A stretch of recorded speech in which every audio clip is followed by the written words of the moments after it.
friend. Rustbot, I think just don't know. Sorry, someone should field questions. I'm going to go to the bathroom and continue playing the game. I'll leave you to it. Thanks. Yeah, just a couple questions from chat. So one person wanted, was wondering, like, just the scope of Mermaids at this point. Like, kind of how big of an organization are you? What's your reach, and sort of what's like the next? I mean, we've talked before about this as expansion. So, like, kind of where are you at right now? So I came on board as the CEO at the beginning of 2016. I've been involved with the charity for like 19 years because I phoned them when my daughter was 6 and spoke to one of the founder members and got involved as a parent, then became a trustee, became chair, and then I sort of recognised about 6 years ago that things were starting to get busier and trans issues were becoming more visible. So we started looking at sort of professionalising. So I came on board as a first paid member at the beginning of 2016. By the end of 2016, I then had a helpline operator, manager, and a part-time trainer. And since then, we've just grown and grown. So we're now up to, as I say, 9 staff members, very soon to be 10. The big lottery fund was paying for an additional 3 staff members, so that would have taken us up to 13.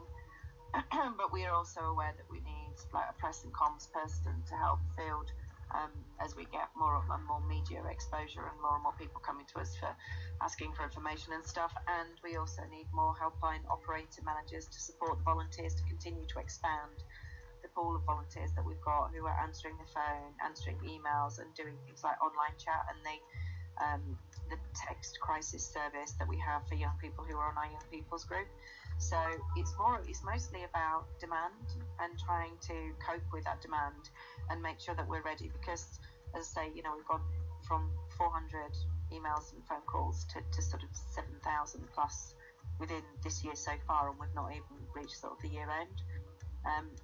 I don't know why it's grown so much, but this is something that we're seeing sort of globally, and I think my theory is that as more and more information about trans issues and being transgender, and more people are talking openly about it, that young people feel better able to talk and better able to share who they are, and parents are becoming more accepting and likely to listen to their kids. So I think it's not that there are more trans people, I just think that they're realising they're not having to face as much hate as they used to.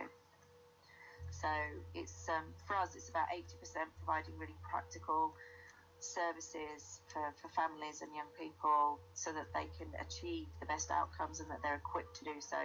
And then the 20% is about trying to change the world, about trying to elevate our young people and kids and young people's voices so that they're heard without putting them in the spotlight, because it's still not a nice place for trans kids.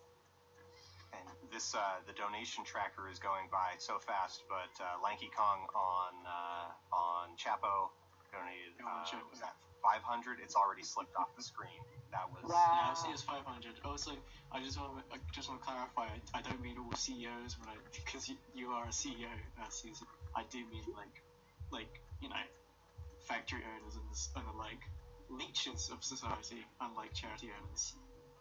I think Thank you so much for 3 hours. I have been trying to trans children and to make everybody that comes to telling everybody that if a little boy wants to put a dress on, that means that they're trans, and it's just so ludicrous that we would ever have that sort of input. Though there was a picture at one point going out on Twitter from somebody who thinks that I'm akin to the